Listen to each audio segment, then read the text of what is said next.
இன்னைக்கு சோஷியல் மீடியாவில் பார்த்தீங்கன்னா இந்த ரஜினி படத்துலேருந்து சுந்தர் சி விலகுனதுக்கப்புறம் அந்த படத்தை யார் அடுத்து இயக்க போகிறா அப்படிங்கிற கேள்விகள் இருக்குது. கே.எஸ். ரவிக்குமார் பண்ணுவாரோ இல்லை இப்போ பார்த்தீங்கன்னா கார்த்திக் சுப்ராஜ் பண்ணுவாரோ, இப்படி பலவிதமான யூகங்கள் இருக்குது. அது அந்த மாதிரி தான் பார்த்தீங்கன்னா தனுஷ் இயக்க போகிறார் அப்படிங்கிற ஒரு செய்தி. அதுவுமே பார்த்தீங்கன்னா காலா படம் தனுஷ் தயாரிச்சாரு. படத்துல பாத்தீங்கன்னா ஒரு ஷெட்யூல் பேமெண்ட்னு சொல்லுவாங்க. அதாவது ஃபர்ஸ்ட் ஷெட்யூலுக்கு ஒரு பேமெண்ட், செகண்ட் ஷெட்யூலுக்கு ஒரு பேமெண்ட், தேர்ட் ஷெட்யூலுக்கு ஒரு பேமெண்ட், இப்படிதான் ஷெட்யூல் பேமெண்ட் வாங்கிட்டு தான் நடிகர்கள் நடிக்க வருவாங்க. ஸோ தனுஷ் அந்த ஷெட்யூல் பேமெண்ட்டை ரஜினி கொடுக்கறதுக்கு ஒரு தடவை டிலே ஆயிடுச்சு. அதாவது காலா படம் நடிக்கும் போது ஏதோ ஒரு பொருளாதார நெருக்கடினால தனுஷ் அந்த 3வது ஷெட்யூல் பேமெண்ட் நினைக்கிறேன், அது ரஜினிக்கு கொடுக்கல. ரஜினிக்கு அந்த ஷெட்யூல் பேமெண்ட் போய் சேரல. தனுஷ் என்ன நினைச்சார்னா, நம்மளுடைய மாமனார் தானே கொடுத்துக்கலாம் அப்படிங்கிற எண்ணத்துல அவர் இருந்திருக்கலாம். ஆனா ரஜினி என்னன்னா, அந்த ஷெட்யூல் பேமெண்ட் வராதனால ரஜினி அன்றைய படப்பிடிப்புக்கு போல. அப்ப ஏன் வரல சார் வரல அப்படின்னு யூனிட்ல ஃபோன் பண்ணி கேட்கும் போது லதா ரஜினிகாந்த் சொல்லியிருக்காங்க,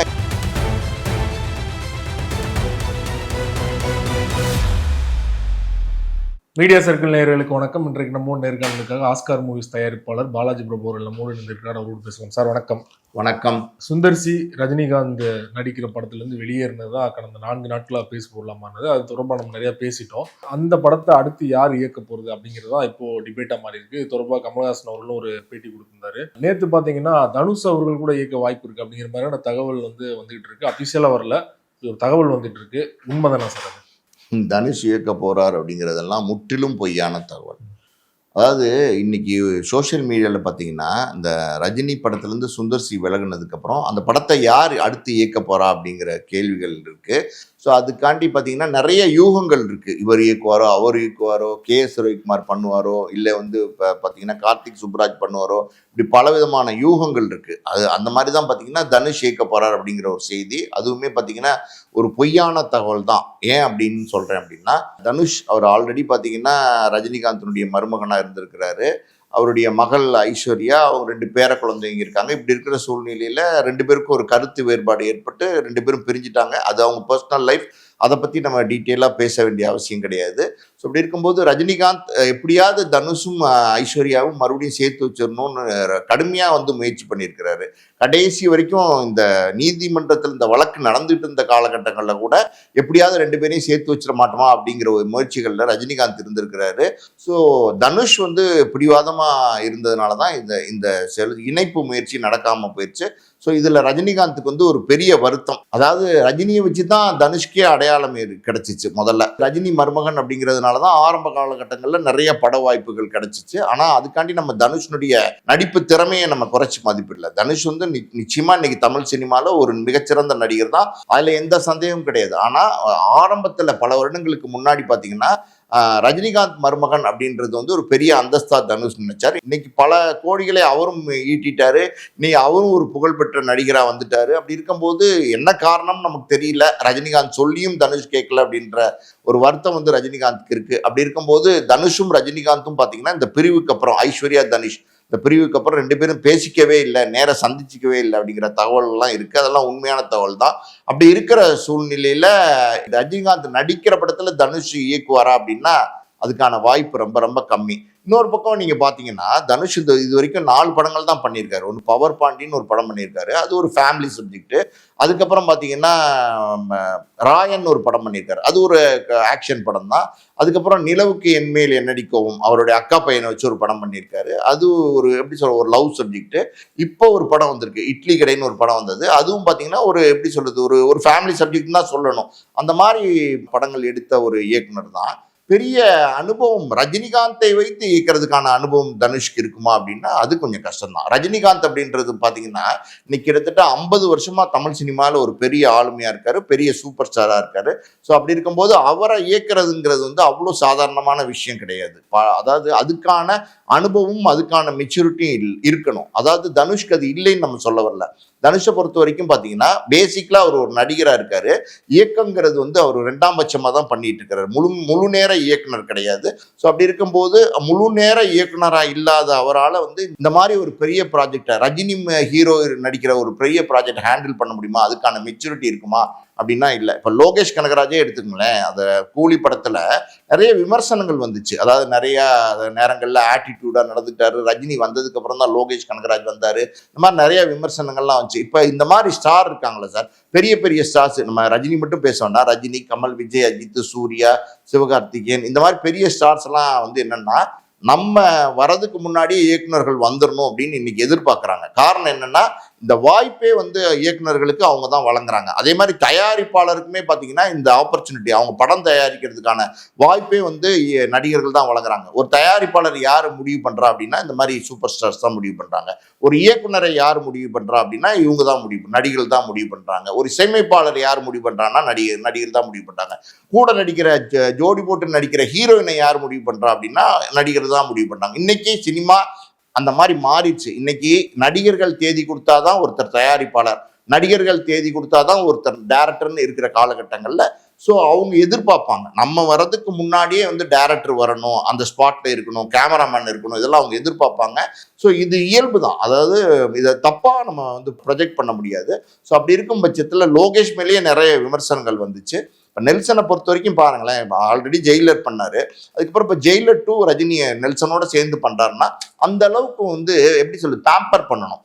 ஒரு ஆர்டிஸ்ட் வந்து நீங்க பக்குவமா அவங்க மூடு தெரிஞ்சு அவங்களுடைய எப்படி சொல்லுது, அவங்க உடம்பு முடியலையா, அவங்க என்ன ஏன் டல்லா இருக்காங்க, என்ன பிரச்சனை, இந்த சீன்ல அவங்க நடிக்க வைக்க முடியுமா, இந்த மூட்ல அவங்க நடிப்பாங்களா, இது எல்லாமே அறிஞ்சு இன்னைக்கு வந்து பண்ண வேண்டியிருக்கு ஒரு பெரிய நடிகர்களை வச்சு. குறிப்பா ரஜினிகாந்த் எல்லாம் பாத்தீங்கன்னா இன்னைக்கு 74 வயசு கடந்து ஒரு மூத்த நடிகரா இருக்காரு. ஸோ அவருக்கு பல பிரச்சனைகள் இருக்கலாம், உடல் ரீதியா, மன ரீதியா, சோர்வு இருக்கலாம். அந்த மாதிரி எல்லாம் இருக்கும்போது இதெல்லாமே அறிஞ்சு புரிஞ்சு இயக்குற ஒரு இயக்குனரா அவங்க இருக்கணும். டெக்னிக்கலி மட்டும் வெல் வெஸ்டா இருந்தா பத்தாது, ஒரு இந்த மாதிரியான விஷயங்களையும் தெரிஞ்சு நடந்துக்கூடிய ஒரு இயக்குனரா இருக்கணும். இப்போ தனுஷை பொறுத்த வரைக்கும் பார்த்தீங்கன்னா அவர் நான் சொன்ன மாதிரி பார்த்தீங்கன்னா ஒரு பேசிக்கலா ஒரு நடிகர். ஸோ இயக்குனர் அப்படின்றது வந்து அப்பப்போ 1-2 படங்கள் பண்றாரு. ஸோ இந்த மாதிரி ஒரு இயக்குனருக்கான குவாலிட்டி முழுசா தனுஷ்க்கு இருக்குமா அப்படின்னா கொஞ்சம் சந்தேகம் தான். ஸோ அதனால வந்து தனுஷ் வந்து ரஜினி படத்தை இயக்குறார் அப்படிங்கிறது வந்து ரூமர் தான், முற்றிலும் ரூமர் தான், அதுக்கான வாய்ப்பே இல்லை. ஐஸ்வர்யா அவர்கள் வந்து தனுஷ் அவர்கள் பிரிஞ்சதுக்கு அப்புறம் பாத்தீங்கன்னா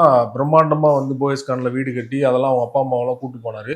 ஸோ அப்பவே வந்து என்னன்னா ரஜினிக்கு போட்டியா தான் நானும் போயஸ்கான்ல வீடு கட்டி காட்டுறேன் அப்படிங்கிற ஒரு போட்டி மனப்பான்மை தான் கட்டினார் அப்படிங்கிற மாதிரியான விமர்சனம் அப்போ எழுந்தது. இல்லை, இது வந்து போட்டி மனப்பான்மையா இருக்கிறதுக்கு வாய்ப்பு இல்லை. அதாவது வந்து போயஸ் கார்டன்ல தனுஷே சொல்லியிருக்காருல ஒரு ஆடியோ ரிலீஸ்ல, போயஸ் கார்டன்ல நான்லாம் வீடு கட்டக்கூடாதா அப்படின்னு சொல்லியிருக்காரு. அது தப்பா நம்ம சொல்ல முடியாது. தனுஷ் பொறுத்த வரைக்கும் அவர் பெரிய நடிகராக இன்னைக்கு மாறிட்டாரு. இன்னைக்கு தமிழ் சினிமாவில் முக்கியமான நடிகர் மட்டும் இல்லை, நல்லா நடிக்கக்கூடிய திறமையான நடிகராகவும் இருக்கிறாரு.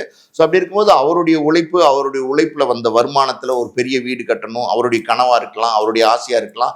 அதே போயஸ் கார்டன்ல வாழணும்னு எண்ணங்கள் இருந்திருக்கலாம். அது அவரு கூட சில காணொலிகள் எல்லாம் பேசியிருக்காரு. அது தப்பா நம்ம சொல்ல முடியாது. ஆனா இந்த கேள்வி நீங்க கேட்கும்போது எனக்கு வேற ஒரு சம்பவம் ஞாபகம் வருது. அது எப்படின்னா, காலா படம் வந்து தனுஷ் தயாரிச்சாரு. தனுஷ் தயாரிப்புல வந்து ரஜினிகாந்த் வந்து தேதி கொடுத்தாரு. ரஜினிகாந்த் வந்து தேதி கொடுத்து அந்த படத்துல நடிக்கும் போது அந்த படத்துல பாத்தீங்கன்னா ஒரு ஷெட்யூல் பேமெண்ட்னு சொல்லுவாங்க. அதாவது ஃபர்ஸ்ட் ஷெட்யூலுக்கு ஒரு பேமெண்ட், செகண்ட் ஷெட்யூலுக்கு ஒரு பேமெண்ட், தேர்ட் ஷெட்யூலுக்கு ஒரு பேமெண்ட், இப்படிதான் ஷெட்யூல் பேமெண்ட் வாங்கிட்டு தான் நடிகர்கள் நடிக்க வருவாங்க. இப்ப அஜித் எல்லாம் பாத்தீங்கன்னா மாசம் 5 கோடி ரூபாய் அப்படிங்கிற மாதிரி சொல்லிடுவாரு.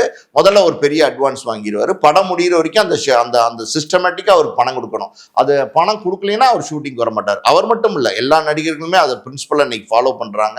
ஸோ தனுஷ் வந்து அந்த ஷெட்யூல் பேமெண்ட்டை வந்து ரஜினி கொடுக்கறதுக்கு ஒரு தடவை வந்து டிலே ஆயிடுச்சு. அதாவது காலா படம் நடிக்கும் போது ஏதோ ஒரு பொருளாதார நெருக்கடினால தனுஷ் வந்து அந்த 3வது ஷெட்யூல் பேமெண்ட் நினைக்கிறேன் அது வந்து ரஜினிக்கு கொடுக்கல. ரஜினிக்கு அந்த ஷெட்யூல் பேமெண்ட் போய் சேரல. தனுஷ் என்ன நினைச்சார்னா நம்மளுடைய மாமனார் தானே கொடுத்துக்கலாம் அப்படிங்கிற எண்ணத்துல வந்து அவர் இருந்திருக்கலாம். ஆனா ரஜினி என்னன்னா அந்த ஷெட்யூல் பேமெண்ட் வராதனால ரஜினி வந்து அன்றைய படப்பிடிப்புக்கு போல. அப்ப ஏன் வரல சார் வரல அப்படின்னு யூனிட்ல ஃபோன் பண்ணி கேட்கும்போது லதா ரஜினிகாந்த் சொல்லியிருக்காங்க, இல்லை அந்த ஷெட்யூல் பேமெண்ட் வரல, அந்த வந்தாதான் சார் வருவார் ஷூட்டிங் அப்படின்னு சொல்லியிருக்காங்க. ஸோ இதுலேருந்து நம்ம எப்படின்னா இது மாமனாருக்கும் மருமகனுக்கும் ஈகோ, மருமகனுக்கும் மாமனாருக்கும் பிரச்சனை, இதெல்லாம் நம்ம பேசக்கூடாது. இங்கே வந்து எப்படின்னா தொழில்னு வரும்போது மருமகன் வேற மாமனார் வேற, இதுதான் வந்து அவங்க வந்து பிரின்சிபலாக ஃபாலோ பண்ணியிருக்காங்க. அது சரியும் கூட, அது நியாயமும் கூட. அப்படிதான் அவங்களுக்கு. அப்படி இருக்கும்போது இப்படி அதாவது தொழில்னு வரும்போது பணம் வந்தாதான் நான் நடிக்க வருவேன் ரஜினி மருமகன் தனுஷ்கிட்டே சொல்லியிருக்கிறாரு. மருமகன் தனுஷ் வந்து அதுக்கப்புறம் வந்து பேமெண்ட் அனுப்புனதுக்கு அப்புறம் தான் நடிக்க ரஜினி வந்திருக்காரு. இதெல்லாம் வந்து உண்மை தகவல் தான். அதனால வந்து பாத்தீங்கன்னா இந்த தொழில்னு வரும்போது இந்த மாமனார் மருமகன் இந்த பேச்செல்லாம் வரதுக்கான வாய்ப்பு இல்லை. ஆனா வந்து நான் சொன்ன மாதிரி தனுஷ் வந்து ஒரு முழு நேர நடிகரா இருக்கார். ஒரு இயக்குனரா அவருக்கு அனுபவம் பத்தாது அப்படிங்கிறது தான் ரஜினியோட எண்ணங்களா இருக்கலாம். அதுக்கான வாய்ப்பும் இல்லை. அதாவது தனுஷ் வந்து ரஜினியை இயக்குவாரா அப்படின்னா அதுக்கான வாய்ப்பு இல்லை. ஒருவேளை வந்து புதுமுக இயக்குனர் கூட வாய்ப்பு அளிக்கலாம் அப்படின்னு சொல்லிட்டு கமலஹாசன் அவர்கள் பேட்டியில சொல்லியிருந்தார் இல்லையா? ஸோ அடுத்த சாய்ஸ் யாரா இருக்கும் நீங்க நினைக்கிறீங்க? இல்ல புதுமுக இயக்குனர் அப்படின்னா இது வரைக்கும் படமே பண்ணாத இயக்குனரா இல்ல வந்து படம் பண்ண புது இயக்குனரா அப்படின்னு நமக்கு தெரியல. தெளிவா அவரும் சொல்லுவாங்க. ஆமா, அது அவர் தெளிவுபடுத்தல. ஆனா வந்து பாத்தீங்கன்னா நான் சொன்ன மாதிரி இப்ப இந்த ப்ராஜெக்டை பொறுத்த வரைக்கும் சார், இப்ப ரஜினி ஹீரோ கமல் ப்ரொடக்ஷன் அப்படின்னும் போது அதுக்கு சரியான ஆளா யார் இருப்பார் அப்படின்னா சுந்தர்சி இருப்பார்னு சொல்லி சுந்தர்சியை தேர்வு பண்ணி அபிஷியலா அனௌன்ஸ் பண்ணிட்டாங்க. ஸோ அபிஷியலா அனௌன்ஸ் பண்ணதுக்கு அப்புறம் ஏதோ நான் சொன்ன மாதிரி ரஜினிக்கு கதை பிடிக்கல, எது வேணா இருக்கட்டும், ஆனா வந்து சுந்தர்சிக்கு ஒரு மன வருத்தம் ஏற்பட்டு இந்த ப்ராஜெக்ட்ல இருந்து விலகுறேன்றது வந்து ரெண்டு பேர்ட்டுமே சொல்லாம வந்து அறிவிப்பு கொடுத்துட்டாரு. ஸோ இந்த அறிவிப்பு வந்ததுக்கு அப்புறம் பாத்தீங்கன்னா சோசியல் மீடியால இன்னைக்கு 4 நாளா நீங்க சொன்ன மாதிரி பாத்தீங்கன்னா பெரிய அளவுல இந்த படத்தை பத்தின பேச்சு தான் பரபரப்பா என்ன நடக்க போகுது அப்படின்னு பேசிட்டு இருக்காங்க. சுந்தர்சி ஏன் இப்படி பண்ணிட்டார் அப்படின்றது பேசிட்டு இருக்காங்க. அடுத்து யார் இந்த படத்தை இயக்க போறார் அப்படின்றதெல்லாம் இன்னைக்கு பெரிய பேச்சா இருக்கு. இன்னைக்கு வந்து இந்த சுந்தர்சியை பொறுத்த வரைக்கும் ஒரு குற்றச்சாட்டு சொல்றாங்க. அது என்ன அப்படின்னா ரஜினி கமல்கிட்ட ஒரு வார்த்தை சொல்லிட்டு இந்த படத்துல இருந்து அவர் விலகி இருக்கலாம். ரெண்டு பேருக்குமே எதுவுமே சொல்லாம தன்னிச்சையா ஒரு அறிக்கை கொடுத்தது வந்து தப்பு அப்படிங்கிற மாதிரியான குற்றச்சாட்டுகள் இருக்கு. உண்மையும் கூட தான். சுந்தர்சி ஒரு மூத்த இயக்குனர் தான், சுந்தர்சி ஒரு நல்ல இயக்குனர் தான். அதெல்லாம் ஒரு பக்கம் இருந்தா கூட ரஜினி கமல் அப்படின்னும் போது இன்னைக்கு தமிழ் சினிமால 2 ஆளுமைகளா இருக்கிறாங்க. அப்படி இருக்கும்போது அவங்க 2 பேரும் வந்து சுந்தர்சியை மதிச்சு இந்த படத்தை நீங்க பண்ணுங்கன்னு அந்த படத்தை அவர் கொடுத்துருக்காங்கன்னும் போது எல்லாரும் கியூல் நிக்கிறாங்க டைரக்டர்ஸ். அதுதான் ரொம்ப முக்கியம். அப்படி இருக்கும்போது சுந்தர்சியை கூப்பிட்டு அவர் மேல பெரிய நம்பிக்கை வச்சு இந்த படத்தை பண்ணுங்கன்னு 2 பேரும் கொடுத்துருக்கும் போது அந்த வாய்ப்பு கொடுத்துருக்காங்க இல்லையா, அதுக்கு அவர் ஒரு மரியாதையா வந்து நேரா போய் 2 பேருமே பார்த்து சார் நான் அந்த படத்துல இருந்து விலகுறேன்னு அவர் சொல்லிட்டு விலகி இருந்தால் அது நல்லா இருந்திருக்கும். ஆனா அது சொல்லாம வந்து செஞ்சது வந்து ஒரு தப்பா தான் சொல்றாங்க. உண்மையும் கூட. சொல்லிட்டு விலகி இருந்தா நல்லா இருந்திருக்கும். ஸோ இப்படி பார்க்கும்போது இன்னைக்கு இப்ப ரஜினி கமல் இதுக்கு வந்து ஒரு பெரிய அவமானமா போச்சு சார். 2 பேருக்குமே பெரிய அவமானமா போச்சு.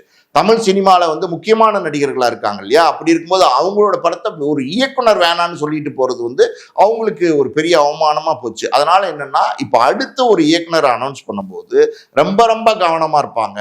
ரொம்ப கவனமா இருப்பாங்க. ஏதாவது மறுபடியும் தப்பு நடந்து போச்சுன்னா, மறுபடியும் தப்பு நடந்தால் அப்ப யாரை குற்றம் சொல்லுவாங்க அப்படின்னா ரஜினியும் கமலையும் தான் குற்றம் சொல்லுவாங்க. அந்த மாதிரி ஒரு சூழ்நிலை ஆயிடக்கூடாதுங்கிறதுனால அந்த மாதிரி சூழ்நிலைக்கு இடமே கொடுக்காம முழுக்க யாரை இயக்குனரா தேர்வு செய்ய போறாங்கிற நிறைய கேள்விகள் இருக்கு. யாரை அவங்க இயக்குனரா தேர்வு செஞ்சாலும் அவங்க கிட்ட தெளிவா வந்து முழு கதையும் கேட்டுட்டு பட்ஜெட்ல இருந்து எல்லாத்தையுமே ஃபைனலைஸ் பண்ணிட்டு கூட ஒர்க் பண்ண போற டெக்னீஷியன்ஸ்ல இருந்து எல்லாருமே ஃபைனலைஸ் பண்ணிட்டு அதுக்கப்புறம் தான் இந்த படத்தை அறிவிப்பாங்களே தவிர இன்னி அவசரகதியா ஒரு அறிவிப்பு வர்றதுக்கு வாய்ப்பே இல்லை. ஏன்னா ஒரு தடவை வந்து அவங்க அனுபவப்பட்டுட்டாங்க. ஸோ மறுபடியும் அதை செய்ய மாட்டாங்க. அவங்களுக்கு ஒரு அனுபவம் இருக்கு இல்லையா, அவங்களுக்கு ஒரு மெச்சூரிட்டி இருக்கு இல்லையா, அது கவனமா இருப்பாங்க. ரொம்ப கவனமா இருப்பாங்க. தனுஷ் அந்த இயக்க போறது ரூமர் சொன்னதுக்கு நீங்க சொன்ன முக்கியமான காரணம் 4 படங்கள் இயக்கி இருந்தாலுமே அவர் ஒரு பெரிய நடிகர். ஆனா இயக்குனரா வந்து அவருக்கு அந்த போதுமான அளவு அனுபவம் இருக்குதா அப்படின்னா அது குறைவா இருக்கு ஒரு காரணமா சொன்னீங்க இல்லையா. இப்போ ரஜினிகாந்த் அவர்களை இயக்குன பல இயக்குனர்கள் முன்னணி இயக்குனர் இருக்காங்க இல்லையா. KS ரவிக்குமார் ஆகட்டும், சுரேஷ் கிருஷ்ணா ஆகட்டும், பிவாஸ் ஆகட்டும், அந்த மாதிரி ஒரு இயக்குனர்கிட்ட போக கூட வாய்ப்பு இருக்கு நீங்க நினைக்கிறீங்களா? சொல்ல முடியாது சார். அந்த மாதிரி வந்து இது ரொம்ப முக்கியமான ஒரு விஷயம் என்னன்னா ரஜினி வந்து இன்னைக்கு இருக்கிற ட்ரெண்டுக்கு ஒரு அடிதடி வெட்டு குத்து படம் நடிக்கிறதுக்கு விரும்பல. ஏன்னா வந்து அவர் டயர்ட் ஆயிட்டார். கூலி, ஜெயிலர் 2 எல்லாமே அதை பேட்டர்ன்ல தான் நடிச்சிட்டு இருக்காரு. ரஜினி இன்னைக்கு வந்து ஒரு லைட்டர் வெயிட்டான காமெடியா அப்படியே ஒரு ஜாலியான ஒரு படம் பண்ணணும்னு ஆசைப்படுறாரு. அப்படின்னும் போது அது ஒரு ஹியூமரான படம். அதுலேயே ரஜினியோடைய ஆக்ஷனு, ரஜினியோடைய இருக்கிற ஸ்டைலு, பர்ஃபார்மன்ஸ் எல்லாமே இருக்கணும் அப்படின்னா அதை வந்து பக்குவமா வந்து பிரசன்ட் பண்றதுக்கு இன்னைக்கு யாராவது இளைஞர்கள் வந்து புதுசா கதை சொல்ல போறாங்களா, அந்த கதையை வந்து பிடிக்க போதா ரஜினிக்கு? இல்லை வந்து நீங்க சொன்ன மாதிரி பாத்தீங்கன்னா இன்னைக்கு மூத்த இயக்குனர்கள் 3 பேர் இருக்காங்க. 3 பேருமே ரஜினியை வச்சு படம் பண்ணவங்க தான். பிவாசும், KS ரவிக்குமார், அப்புறம் சுரேஷ் கிருஷ்ணா. ஸோ இவங்களுக்கு எல்லாமே பாத்தீங்கன்னா பழுத்த அனுபவம் இருக்கு. ஸோ அவங்க சொல்ற கதை ஒருவேளை ரொம்ப நல்லா இருக்குன்னா அதை வந்து ரஜினி பண்ணலாம்னு நினைக்க போறாரா, இல்ல வேற ஏதாவது இன்னைக்கு ட்ரெண்ட்ல இருக்கிற இயக்குனர்கள் அவர் எதிர்பார்க்கறது அதானே, சுந்தர்சி அதானே சொன்னாரு. ஸோ அப்படி இருக்கும்போது இந்த ட்ரெண்ட்ல இருக்கிற இயக்குனர்கள்ல நல்லா பண்றதுக்கு யார் இருப்பாங்க அப்படின்ற ஒரு சாய்ஸ் எடுக்க போறாரா அப்படிங்கிறது பொறுத்திருந்து தான் பார்க்கணும். அதே போல நம்ம போன இன்டர்வியூல பேசியிருந்தோம் குஷ்பு அவர்கள் வந்து எப்படி ஒரு பதிலடி கொடுத்தாரு, அதாவது குஷ்புவை பத்தி தவறா ஒரு விமர்சனம் பண்ணதுக்கு அப்படிங்கிறத. அந்த பதிலடி தொடர்ந்துகிட்டே தான் இருக்கு. நேற்றுன்னு பாத்தீங்கன்னா ஒரு கமெண்ட்ல வந்து ஒருவர் வந்து ஆபாச ரீதியிலான ஒரு கமெண்ட் சொன்னோன்னே என்னோட செருப்பு சைஸ் 43 சொல்லிட்டு அதுக்கு ஒரு பதிலடி கொடுத்துருக்காங்க. இல்ல அவங்க குஷ்பு வந்து பதிலடி கொடுக்கறது சரிதான். ஆனா வந்து பாத்தீங்கன்னா இந்த மாதிரி வந்து எப்படி சொல்லு விஷமிகளுக்கு வந்து தொடர்ந்து பதிலடி கொடுக்கறதுனால ஒன்றும் தீர்வு வரப்போறது இல்லை. அதை குஷ்புவும் உணரணும். அதாவது வந்து பாத்தீங்கன்னா இன்னைக்கு ஒரு மூத்த நடிகா இருக்காங்க, எல்லாருக்கும் தெரிஞ்ச நடிகா இருக்கிறாங்க. ஸோ அப்படி இருக்கும்போது குஷ்பு முதல்ல ஒரு பதிலடி கொடுத்தாங்க, அது ஏதோ ஒரு மட்டமான கமெண்ட்டுக்கு. இப்போ ஒருத்தர் மட்டமான கமெண்ட் போட்டிருக்காரு, மறுபடியும் செருப்பு சைஸ் 41 அப்படிங்கிற மாதிரி ஒரு பதிலடி கொடுத்துருக்காங்க. அது சரி. அதாவது வந்து இந்த மாதிரி தவறா கமெண்ட் பண்றவங்கள தட்டி கேட்கணும், நியாயத்தை கேட்கணுங்கிறதெல்லாம் சரிதான். ஆனா பாத்தீங்கன்னா நீங்க என்னதான் நீங்க நியாயத்தை கேட்டாலும் நீங்க வந்து இது வந்து தொடர்ந்து இந்த மாதிரி வந்து செஞ்சுட்டு தான் இருப்பாங்க. ஏன்னா வந்து சோசியல் மீடியா பொறுத்த வரைக்கும் இன்னைக்கு வந்து விஷமி, அதாவது பல விஷமத்தனமான ஆட்கள் வந்து உள்ள வந்துட்டாங்க. இவங்க எல்லாம் வந்து ஆடியன்ஸ் வந்து எல்லா யூடியூப் ஆடியன்ஸும் இந்த மனநிலையில இருக்காங்களா அப்படின்னா கிடையாது. இது வந்து ஒரு சிலர் பாத்தீங்கன்னா இந்த சோசியல் மீடியாவை பயன்படுத்தி தவறா வந்து கிட்டத்தட்ட ஒரு 50-100 ஃபேக் ஐடிஸை உருவாக்கிக்கிட்டு எல்லாரையும் பத்தி தான் விமர்சனம் பண்றாங்க. அதனால இது வந்து அடுத்தடுத்து அவங்க பதிலடி கொடுக்கறதுனால இதுக்கு தீர்வு வருமா அப்படின்னா தீர்வு வராது. அதனால குஷ்பு வந்து இந்த பதிலடி கொடுக்கறது சரின்னாலும் இதை அப்படியே விட்டுறது பெட்டர். ரொம்ப நன்றி சார். உங்க நேரத்துக்கு பல்வேறு தகவல் என்ன பண்ணி நன்றி.